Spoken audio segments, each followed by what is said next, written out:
మీ ఎలాంటి వ్యాపార ప్రకటనలకైనా వెంటనే మా ఛానల్ సంప్రదించండి. అందరికీ నమస్కారం. ప్రస్తుతం మనతో పాటు ఉన్నారు ప్రముఖ జ్యోతిష్య వాచస్పతి బ్రహ్మశ్రీ పోతుకుర్తి చంద్రమౌళి శాస్త్రి గారు. గురుగారితో మాట్లాడదాం. నమస్కారం గురుగారు. ఓం గం గణపతయే నమః. గురుగారు, ఈ జూలై మాసంలో ద్వాదశ రాశులైన మొదటి రాశి మేష రాశి వారికి ఎలా ఉండబోతుందంటారు? ఎలాంటి జాగ్రత్తలు తీసుకోవచ్చు అంటారు? ఆర్థిక పరంగా, ఆరోగ్య పరంగా ఈ మాసంలో వీరికి గ్రహ గోచారం ఏంటంటారు? ఓం సర్వమంగళ మాంగళ్యే శివే సర్వార్థ సాధికే శరణ్యే త్రయంబికే గౌరీ నారాయణి నమోస్తుతే. మాంగళ్య గౌరీ అనుగ్రహము కలుగ్గాక. సరే, దీని విశేషం గురించి నేను మధ్యలో చెబుతానమ్మా. ఈ మంత్రమే ఎందుకు చెప్పాల్సి వచ్చిందని. ముఖ్యంగా మేషరాశి, ఈ మేషరాశి వారికి జూలై 1వ తేదీ నుండి మాసాంతము అంటే 31వ తేదీ వరకు కూడా గ్రహాల యొక్క గోచార స్థితిని మనం గమనించినట్లయితే మేషరాశి వారికి కుజుడు దాదాపుగా ఈ జూలై మాసం మొత్తము వృషభ రాశిలోనే ఉంటాడు. కుటుంబ స్థానము ద్వితీయ స్థానమైన వృషభ రాశిలో ఉంటాడు. 3వ స్థానంలో అంటే మిథున రాశిలో స్వక్షేత్ర గతుడైనటువంటి బుధుడు, వ్యాపారవేత్త, మనందరం మాట్లాడగలుగుతున్నామంటే ఆ మాటలకి అధిష్టాన దేవత గ్రహము, మరి తెలివితేటలకి మూలగ్రహమైనటువంటి బుధుడు ఆయన సొంతింట్లో ఉండి వక్రించి ఉంటాడు. 4వ తేదీ నుంచి 24వ తేదీ వరకు కూడా బుధగ్రహము వక్రత్వము చాలా దోషప్రదము. చాలా మందికి దోషప్రదం చెప్తాను, దాని విశిష్టత చెప్తాను. అట్లాగే ఈ మేషరాశి వారికి 4వ స్థానంలో గురుడు ఆ మాసాంతము జూలై మాసాంతము అదే క్షేత్రంలో ఉంటాడు. తర్వాత శుక్రుడు, మరి భోగకారకుడు, వివాహకారకుడైనటువంటి శుక్రుడు ఈ జూలై మాసం మొత్తము కూడా సింహరాశిలో శత్రుక్షేత్రంలో శత్రుగ్రహమైనటువంటి పాపగ్రహమైనటువంటి కేతువుతో కలిసి 5వ స్థానంలో ఉంటాడు. 5వ స్థానంలో ఉన్నాడు శుక్రుడు. అట్లాగే మేషరాశి వారికి రవి అత్యంత శుభయోగంగా ఉన్నటువంటి పరిస్థితి. మరి మనకి 15వ తారీఖు వరకు కూడా ఈ యొక్క రవి మహానుభావుడు మిథున రాశిలో ఉండటం అత్యంత యోగప్రదం మేషరాశి వారికి. 16వ తేదీ నుండి కూడా 15 మధ్యాహ్నం రాత్రి ఆయన మారిపోయి కర్కాటక రాశిలోకి గురువుతో సమాగమం అవుతాడు. అంటే 4వ స్థానంలో రవి భగవానుడు గురువుతో కలిసి ఉంటాడు. అక్కడే 16వ తేదీ నుండి దక్షిణాయనం ప్రారంభం అవుతోంది. అంటే మనకి అందరికీ తెలిసిన విషయమే. సూర్య భగవానుడు ఉత్తరాయణం మకర రాశిలో ప్రవేశించినప్పుడు మకర సంక్రాంతి జనవరి 14 వచ్చింది, గుర్తుందిగా, 15 కానీ. ఇప్పుడు దక్షిణాయనం 6 నెలలు తిరిగేశాడు ఆయన రాశులన్నీ. ఎంతోమంది కింద పడ్డారు, పైకి లేచారు, ఇబ్బందులు పడ్డారు, ఉద్యోగాలు వచ్చినాయి, ఉద్యోగాలు పోయినాయి. ఇట్లా ఎన్ని రకాలు కావాలంటే అన్ని రకాలు సూర్యుడు వాడేసుకున్నాడు రాశుల్ని. ఇప్పుడు గురుడితో కలవటం అత్యంత విశేషప్రదము. అది దక్షిణాయనం మనకి 16 నుంచి వస్తుంది, జూలై 16 నుంచి 6 నెలల కాలం ఆయన రాశులు మారుతూ ఉంటాడు. సరే, అది వేరే విషయం. అట్లాగే మేషరాశి వారికి 12వ స్థానంలో శనిగ్రహ ప్రభావము, ఏలినాటి శని దోషము, కర్మలన్నిటినీ కూడా చక్కగా సాఫ్ చేసి అనుభవింపజేసేటటువంటి గ్రహాలలో శనిగ్రహం వీళ్ళకి చాలా ప్రతికూలాలను ఇస్తూ కొంతమందికి అనుకూలాలను కూడా ఇస్తుంది. ఇక లాభస్థానమైనటువంటి కుంభరాశిలో రాహుగ్రహ ప్రభావము అత్యంత యోగాల్ని ప్రసాదిస్తోంది. ఇది మేషరాశి వారు. మరి గురుగారు, విద్యార్థులకు ఎలా ఉంటుందంటారు ఈ మాసంలో? అమ్మ, మేషరాశ్యాధిపతి అయినటువంటి అంటే ముఖ్యంగా వీరి యొక్క జన్మరాశ్యాధిపతి బలంగా ఉంటే విద్యార్థులకి విద్య యందు ఆసక్తి పెరుగుతుంది. కానీ ఆయన ద్వితీయంలో ఉన్నాడు, అంటే వాక్ స్థానంలో, కుటుంబ స్థానంలో ఉండేసరికి ఈ విద్యార్థులకి కుటుంబంతో అనురాగాలు, ఆప్యాయతలు, ప్రేమలు అన్నీ తగ్గిపోతాయి. కోపము, ఆవేశము, ధనము మీద విపరీతమైనటువంటి కోరికలు.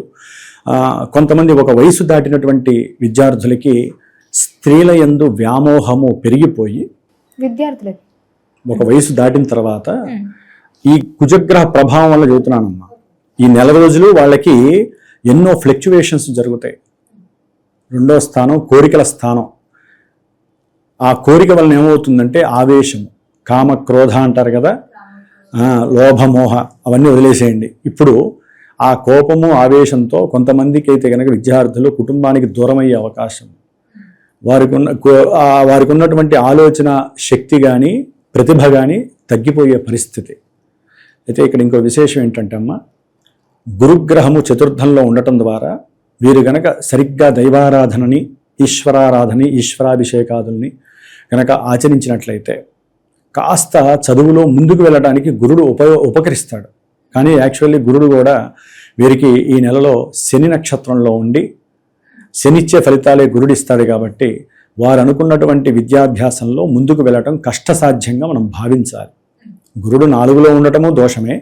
ఆయన ఉన్న నక్షత్రాధిపతి శని ఏలినాడి శనిగా దాపరించి వీరి యొక్క విద్యకి ఆటంకాలని, ప్రతిబంధకాలని, దోషాలని కలుగజేస్తూ చదువు మీద వ్యామోహం తగ్గి, ఈ కుజగ్రహం జన్మరాశ్యాధిపతి బలంగా లేకపోవటం వలన ఇంకో రకమైనటువంటి బలాలు యాడయ్యి ఈ కుజుడు చూసే దృష్టిల పరంగా ఎన్నో ఇబ్బందులకి గురయ్యే అవకాశం అకస్మాత్తుగా వీరికి కలుగుతుంది విద్యార్థులకి విద్య పరంగా.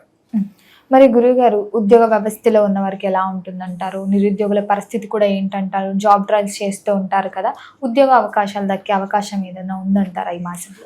ఈ మేషరాశి వారికి ఉద్యోగ కర్మస్థానాధిపతి శని అయ్యాడు. మకర రాశికి అధిపతి మేషరాశి వారికి శని. ఆయన 12వ స్థానంలో ఉన్నాడు. 12వ స్థానంలో మీనరాశిలో ఉండి బుధ నక్షత్రంలో ఉండటం వలన ఈ నెల రోజులు కూడా అటు ఇటుగా మారుతాడు ఆయన. మళ్ళీ వారికి ఎన్నో రకాలైనటువంటి ఆటంకాలు, అసలు ఉద్యోగ భంగాలు అంటే అన్నీ వచ్చేస్తాయమ్మా. ఉన్నటువంటి చక్కగా ప్రశాంతంగా ఉద్యోగంలో సంతకం పెడుతున్నప్పుడు మెసేజ్ వస్తుంది, వెళ్ళిపో, గెట్అవుట్ అంటారు. కంప్యూటర్లో వాళ్ళు కూర్చొని విదేశాల్లో కానీ ఇక్కడ కానీ కంప్యూటర్లో వాళ్ళ పని ఏదో ప్రాజెక్ట్ వర్క్ చేస్తుంటే మధ్యలో ఆపైపోయి అవసరం లేదు వెళ్ళిపో అని చెప్పి మెసేజ్ వస్తుంది.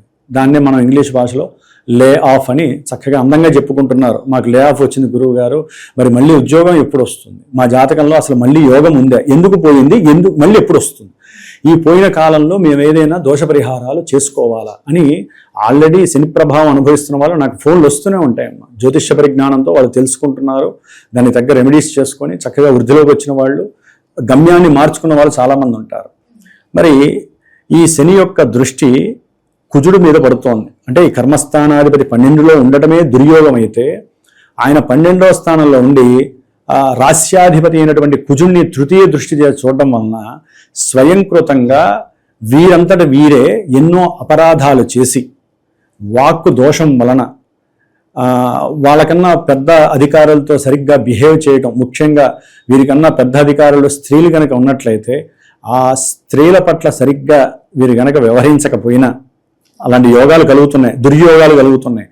వాళ్ళ పట్ల వ్యామోహంతో ఇబ్బందికరమైనటువంటి ఏదైనా సిచ్యువేషన్స్ని వీళ్ళు గ్యాదర్ చేసినా తప్పనిసరిగా శిక్షలు అనుభవిస్తారు, పోలీస్ స్టేషన్ తిప్పలు అనుభవిస్తారు. అంటే అంతటి పరిస్థితి ఆగమ్య గోచరంగా ఉండి ఈ యొక్క మేషరాశి వారికి ఉద్యోగపరమైనటువంటి విషయాలలో పూర్తిగా భంగత్వాన్ని కలుగజేస్తున్నాడు శని కుజుడు. మేషరాశికి ఆల్రెడీ కుజుడు ముందున్నాడు, వెనకాల శని ఉన్నాడు. ఈ రెండు గ్రహాల యొక్క పాపకర్తరిలో వారి యొక్క జన్మరాశి ఉంది. ఆలోచనలు సరిగ్గా ఉండవు, వాళ్ళ యొక్క స్వభావ లక్షణాలు మారిపోతాయి, కోరికలు మారిపోతాయి, వారి యొక్క వాక్ చాతుర్యం మారిపోతుంది. ఇవన్నీ మారడం ద్వారా పూర్తిగా విలక్షణమైనటువంటి వ్యవస్థలో వారు బతుకుతున్నట్టుగా భావించి వారి యొక్క స్వభావ తీరులో మార్పులు వస్తే ఏమవుతుందమ్మా, మొత్తం వ్యవస్థే మారిపోతుంది. అట్లాగే సంతానపరమైనటువంటి సమస్యలందు వీరు మానసిక క్షోభ, ఆర్థిక రాహిత్యము, ఆర్థిక ధన ఇబ్బందులు కలుగుతూ, అంటే ఒక కుజగ్రహము వీరికి సరిగ్గా లేకపోవడం వలన కుటుంబ వ్యవస్థ, అంటే విద్యార్థులు లేకపోతే ఉద్యోగస్తులే కాదమ్మా, మేషరాశి వారు ఎవరైతే ఉన్నారో వారందరికీ కూడా ధన విహీనత్వము, ధనపరమైనటువంటి కోర్టు సమస్యలు, పోలీస్ స్టేషన్కి సంబంధించిన సమస్యలు, స్త్రీ సంబంధిత వ్యవస్థ లోపాలు, అట్లాగే భార్యాభర్తల మధ్య కుటుంబంలో విద్వేషాలు, పూర్వగతంలో పరిచయమైనటువంటి వ్యక్తులు వాళ్ళతో మాట్లాడిన ఫోన్లో, వాళ్ళతో కలిసిన వాళ్ళతో చక్కగా ఏదైనా ఒక పార్టీలో వాళ్ళ యొక్క పూర్వ స్మృతుల్ని చెప్పుకుంటూ మాట్లాడుకుంటుంటే, భార్యాభర్త ఎవరైనా సరే, ఒక భార్య ఉందండి, ఎవరో అబ్బాయి ఫ్రెండ్గా ఉన్నాడు, మాట్లాడుతోంది, భర్తగా అది సహించలేక, భర్త ఉన్నాడు మాట్లాడుతూ ఉంటాడు పూర్వంలో స్నేహితురాలుగా ఉన్నటువంటి అమ్మాయితో కానీ, లేకపోతే సరే ఇంటర్ రిలేషన్షిప్ ఉన్నా ఎవరేం చేయలేరు. ఇక్కడ వ్యవస్థ ఎవరి వలన చెడిపోతుందంటే కుజుడు వలన. అంటే కుటుంబ వ్యవస్థలో పూర్తిగా భంగపరం ఏర్పడుతోంది. దానివల్ల ఏమవుతుందంటే పూర్తిగా వారి జీవితాలు మొత్తం తారుమారయ్యే అవకాశాలు మేషరాశి వారికి కనిపిస్తున్నాయి.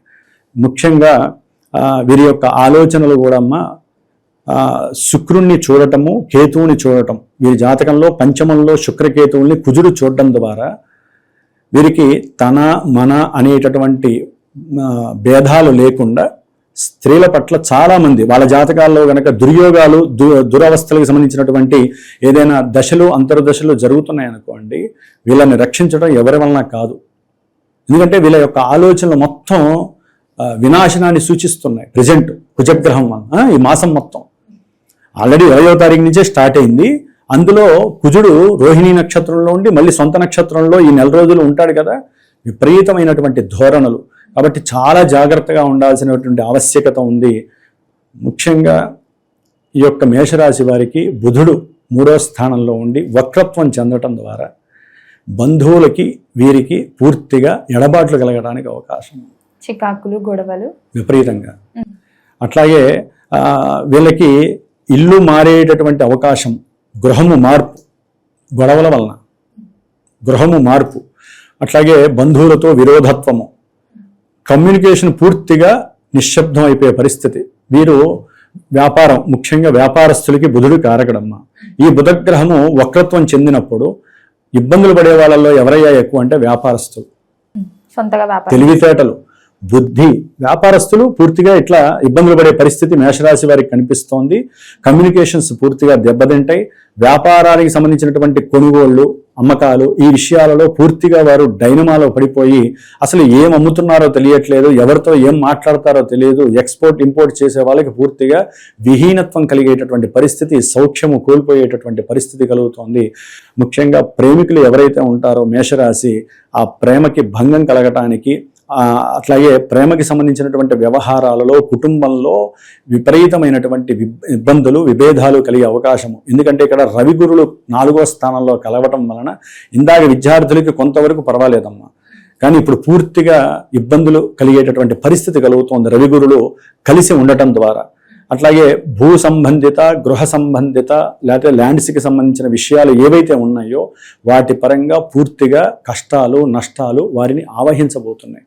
గవర్నమెంట్కి సంబంధించిన వాళ్ళు వీరి మీద పెనాల్టీలు వేయటం, వీళ్ళు గవాలన కట్టాల్సినటువంటి డబ్బులు కట్టకపోయినా, లేకపోతే వీళ్ళు ఉన్నటువంటి ఇల్లు కొంచెం ఒక అడుగు అటు వెళ్ళిందని చెప్పి అవతల వ్యక్తుల ద్వారా గొడవలు అయ్యి పోలీస్ కేసులు అవ్వటము, లేకపోతే వీళ్ళకు ఉన్నటువంటి స్థలము వేరే వాళ్ళు ఆక్యుపై చేయటం, వాళ్ళని లేపడానికి గవర్నమెంట్తో మంతనాలు చేస్తే గవర్నమెంట్ వాళ్ళకి డబ్బులు ఇవ్వటం, ఇలా గృహపరమైనటువంటి సౌఖ్య విహీనత్వాలు కలుగుతున్నాయి.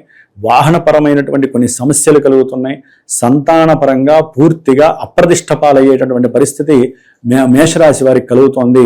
అంటే కొంతమందికి అయితే కనుక స్త్రీలకి గర్భవిచ్ఛిన్న దోషాలు, హార్మోన్స్ ఇన్బ్యాలెన్సింగ్ అయ్యి వాళ్ళకి గర్భవిచ్ఛిన్న దోషాలు కలుగుతున్నాయి. మేషరాశి వాళ్ళ చాలా మందికి అయితే కనుక వాళ్ళ జాతకాలలో దశలు ఏదన్నా నెగిటివ్గా ఉంటే అనారోగ్యాలకు సంబంధించిన విషయాలలో ఈ పొట్టకి సంబంధించినటువంటి ఎన్నో రకాల ఇబ్బందులు, నేత్ర సంబంధిత దోషాలు వీరికి కలగటానికి ఆగమ్య గోచరంగా కనిపిస్తున్నాయి. ఏదేమైనప్పటికీ ఈ మేషరాశి వారికి ఈ యొక్క జూలై మాసంలో పూర్తిగా యోగించేటటువంటి గ్రహాలు ఏవీ లేవనే చెప్పుకోవాలి.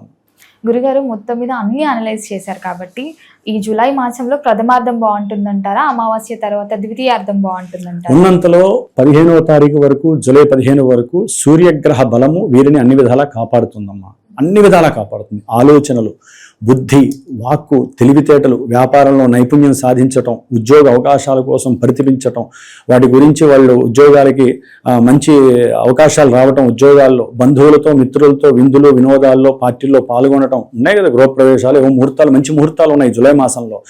వాళ్ళతో కంబస్ట్ అవ్వటం, చక్కగా వాళ్ళతో విషయాలు పరిజ్ఞానం మాట్లాడుకోవడం, కొంతమందికి తండ్రి తల్లి యొక్క ఆస్తులు కలిసి రావటం, దానికి సంబంధించి లాయర్లతో మాట్లాడటం, సక్సెస్ అవ్వటము, అట్లా కొంతమంది విదేశాలకు వెళ్ళి రావడం వ్యాపార రీత్యా. అంటే సూర్యగ్రహ బలం వలన ఆరోగ్య సిద్ధి, వ్యాపార వృద్ధి, అనుకున్న ప్రతి కార్యక్రమము కూడా సఫలీకృతం జరగటంలో వీరికి ఉన్నటువంటి సృజనాత్మకత శక్తి పెరుగుతుంది. అనుకున్న సంకల్పంలో ముందుకు వెళ్ళేటటువంటి నైపుణ్యం పెరుగుతుంది. వీరు ఏది మాట్లాడినా కూడా అవతల వాళ్ళు వీళ్ళ యొక్క తెలివితేటలకి దాసోహమై కొంతమంది వ్యాపారస్తులకి విపరీతమైనటువంటి వ్యాపారానికి సంబంధించిన అవకాశాలు ఈ సూర్య భగవానుడు ప్రథమార్థంలో ఇచ్చే అవకాశాలు ఉన్నాయి. మిగతా గ్రహాలు, ఎందుకంటే రాహు కూడా బలంగా ఉన్నాడు కమ్మ, రాహు 11లో ఉండి రవిని చూస్తూ ఉంటాడు, ఒకందుకు పుషింగ్ చేస్తూ ఉంటాడు. కాబట్టి బుధుడు అక్కడ ఉన్న ఒక రకంగా వక్రత్వంతో ఉండటం వలన పూర్తిగా ఇబ్బందిని కలుగజేస్తాడమ్మా. సొంత ఇంట్లో ఉన్నాడు కాబట్టి కొంత వీళ్ళు నెగిటివ్గా ఏదన్నా పనులు చేసినా సర్ది చెప్పుకునేటటువంటి వితండవాదం చేసో, లేకపోతే నువ్వు బుద్ధి లేనివాడు అని ఎవరన్నా అంటే నువ్వే బుద్ధి లేనివాడు అని ఎదురు చెప్పటం, అంటే ఆలోచించుకునే శక్తి వీళ్ళకు ఉండదు. వెంటనే ఏదో ఒకటి అనేసేసి ఆ యొక్క నైపుణ్యాన్ని కోల్పోతారు, బుద్ధి యొక్క నైపుణ్యాన్ని. కాబట్టి వీళ్ళు ఒక ప్రథమార్థంలో ద్వితీయార్థంలో ఉన్నటువంటి గ్రహాల్లో రాహు ఒక్కటే కరెక్ట్గా ఉన్నాడు, రవి మాత్రం ప్రథమార్థం వరకు ఉన్నాడు. కాబట్టి 15 తర్వాత మాత్రము వీరు కొన్ని పరిహారాలు చేసుకోవటం విశేషం తల్లి. గురుగారు, మరి మొత్తం మీద ఈ మాసంలో ఏ దైవనామ స్మరణ చేస్తే బాగుంటుందంటారు? ఎలాంటి పరిహారాలు కూడా చేసుకోవచ్చు? అమ్మ, వీళ్ళు విష్ణుమూర్తికి సంబంధించినటువంటి అష్టోత్తరాన్ని ప్రతి బుధవారము కానీ, లేకపోతే గురువారము కానీ, ఆదివారం కానీ, ఈ 3 వారాల్లో వారంలో ఒకరోజు ఏదో ఒక వారం వెళ్ళి తులసితో అర్చన చేయించటము, అక్కడ తీర్థం పొడి వారికి ఇస్తే గనక వెంకటేశ్వర గుడిలోనో రామాలయంలోనో ఆ తీర్థం పొడి, సుగంధ ద్రవ్యాల పొడి ఇంట్లో వీరు తయారు చేసి స్వామివారికి ఏదైనా సరే అభిషేకంలో వాడండి అని చెప్పటం కానీ, లేకపోతే పచ్చకర్పూరాన్ని తీసుకువెళ్ళి స్వామివారికి తిరునామాలు ధరించమని చెప్పటం ద్వారా కానీ వీళ్ళకి మానసికమైన ప్రశాంతతతో పాటుగా ఆత్మశుద్ధి కలుగుతుంది, జ్ఞాన వృద్ధి కలుగుతుంది. అనుకున్న కార్యాలయందు వెంకటేశ్వర స్వామి కానీ, రాముల వారు కానీ, కృష్ణుడు కానీ వీళ్ళకి చేదోడు వాదోడుగా వారి యొక్క శక్తుల్ని పంపించి వీరిని కాపాడే శక్తి వీళ్ళంతటా వీళ్ళు కొన్ని చేసుకోవాల్సిన అవసరం ఉంది. ఏదేమైనా సరే, మిగతా గ్రహాలన్నీ బాగాలేదంటున్నారు కదా గురువు గారు అని భయపడే వాళ్ళు చాలామంది ఉంటారమ్మా. ఇక్కడ ఒక విషయం గుర్తుపెట్టుకోవాలి, గోచార సూత్రాలను బట్టి మనకి జరిగేటటువంటి విషయాలు ఇలా ఉంటాయని చెప్పడం వరకే గురువులుగా మా సూత్ర ధర్మాలు చెప్తూ ఉంటాం. చెప్తూ పోతే 2 గంటలు 3 గంటలు కూడా ఉంటుంది గోచార సూత్రాలను అన్వయించి, అంత వినే శక్తి వీళ్ళకి లేదు. కాబట్టి ఎవరికైనా సరే వివాహం చేసేటప్పుడు కానీ, విద్యలేందు ఉన్నత విద్యాభ్యాసం వెళ్ళేటప్పుడు కానీ, వ్యాపారం ప్రారంభం చేసేటప్పుడు కానీ, ఏదైనా గృహప్రవేశం అంటే గృహాన్ని కొనేటప్పుడు, ఏదైనా సమస్యలు ఉధృతంగా ఉన్నప్పుడు, అసలు వాళ్ళ డేట్ ఆఫ్ బర్త్లో ఉన్నాయనుకోండి, వాళ్ళకి ఏం చేయాలో ఆలోచన లేనప్పుడు గురువులు మాలాంటి వాళ్ళని గుర్తు రావాలి, వచ్చి వెంటనే వారికి ఫోన్ చేయాలి. గురువులకి ఫోన్ చేసి, అయ్యా మా జాతకంలో ఇప్పుడు నడుస్తున్న దశలో అంతర్దశలో మాకు బాగున్నాయా లేదా, మేము ఈ కార్యం ఈ ముందుకు వెళ్దాం అనుకుంటున్నాం, పెళ్లి విషయంలో ఇందాక చెప్పినట్టుగా ఏ శుభకార్యమైనా సరే, లేదా మాకు ఈ కోర్టు సమస్యల వల్ల ఇబ్బందులు పడుతున్నాం, లేదా మా భార్యాభర్తల మధ్య తీవ్రమైనటువంటి ఒత్తిడి, చివరికి మా యొక్క మానసికమైన చర్యల వలన ఉధృతంగా ఉండటం వలన మేము కలవలేక, మాకున్న కోరికలు తీర్చుకోలేక కుటుంబంలో అస్తవ్యస్తంగా ఉన్నాం, ఇట్లా ఏవైతే సమస్యలు ఉన్నాయో ఇవన్నిటికీ మార్గం ఒకటేనమ్మా, గురువు ద్వారా మీ యొక్క జాతక విశ్లేషణ తెలుసుకొని ఆ పరిహారం ఏ గ్రహం వల్ల మీరు జాతకంలో ఇబ్బంది పడుతున్నారో, ప్రజెంట్ గోచారంలో ఆ గ్రహం ఎక్కడుంది, మిమ్మల్ని ఏ గ్రహం ఇబ్బంది పెడుతోంది, ఏ గ్రహం కాపాడుతోంది, అంటే మీరు చేయాల్సిన పరిహారాలు ఆ గురువు ద్వారా చెప్పించుకొని పర్ఫెక్ట్గా అది జపాలు చేయిస్తారా, హోమాలు చేయిస్తారా, రుద్రాభిషేకం చేస్తారా, కొంతమంది వాళ్ళంతటా వాళ్ళు స్తోత్ర పారాయణలు కూడా చేసుకునే యోగం అంతవరకే ఉంటుంది. అలాంటివన్నీ గురువు ఎలా చెప్తే అలా వింటే ఆ సమస్యకి పరిష్కారం అప్పటితో అయిపోతుందమ్మా. అంతేగాని అయ్యో మాకు పరిష్కారాలు దొరకట్లేదే, మేము ఎన్ని గుళ్ళు తిరుగుతున్నామండి, ఆ హోమాలు చేయిస్తున్నాం, ఈ పూజలు చేయిస్తున్నాం అని. ఇప్పుడు మనకి ఇక్కడ నొప్పి వస్తే ఇక్కడ ఇంజెక్షన్ చేయాలి, ఇక్కడ నొప్పి వస్తే ఇక్కడ మందు బిల్లు వేసుకోవాలి, అరికాలకి సంబంధించిన మందు బిల్లు వేస్తే ఏం తగ్గుతుంది? కాబట్టి గోచార ఫలితాలకి, జన్మజాతక ఫలితాలకి వేరియేషను గమనించగలిగి సరైనటువంటి గ్రహాన్ని బయటికి లాగి దీనికి మీరు చేస్తే శుభం జరుగుతుందని చెప్పగలిగే ఒక గురువు మాత్రమే, అది జ్యోతిష్య గురువు. కాబట్టి ఆ గురువుని సంప్రదించి చక్కగా మీ యొక్క జీవితాన్ని విశేషమైనటువంటి భోగపరమైనటువంటి భాగ్యపరమైనటువంటి దిశలోకి మార్చుకునే శక్తి వాళ్ళకి మాత్రమే ఉందమ్మా. గురుగారు, మొత్తం జూలై మాసంలో మేషరాశి వారికి ఎలా ఉంది, ఎలాంటి జాగ్రత్తలు తీసుకోవాలి, ఏ దైవనామస్మరణ చేయాలి, ఎలాంటి పరిహారాలు చేయాలో తెలియజేసినందుకు ధన్యవాదాలండి. శుభమస్తు.